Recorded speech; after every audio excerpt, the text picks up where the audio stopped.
कराची में site super highway Ehsanabad में hotel पर फायरिंग से 3 अफराद जाँ बहक, राहगीर समेत 2 अफराद जख्मी।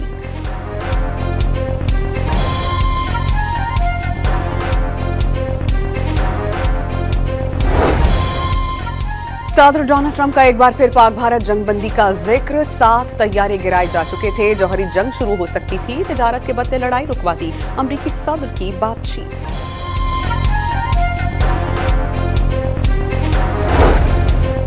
पाकिस्तान और बांग्लादेश का करीबी ताउन के फरोग पर इत्तेफाक, दो तरफा ताल्लुकात को मजीद मुस्तहकम किया जाएगा। वजीर खारजा इसहाक डार की बांग्लादेश के मुशीर तौहीद हुसैन से मुलाकात में गुफ्तगू।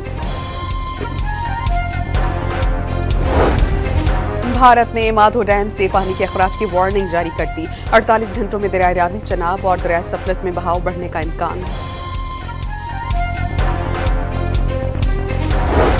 चेयरमैन पीपल्स पार्टी बिलावल भुट्टो से मेयर सखर अरसलान शेख की मुलाकात। बारिश के 22 परेशान कुन मुश्किलात हल करने के लिए तरजीही इक़दाम की हिदायत करती।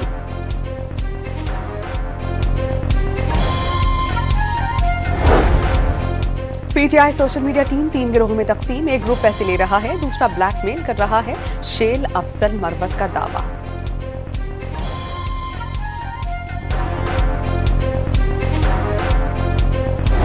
और यमन के शहर अदन के नवाही इलाके अल हिस्सा में मूसलाधार बारिश के बाइस सैलाबी सूरत हाल, सड़कें ज़ेरे आब, गाड़ियां डूब गई, कई घरों को नुकसान।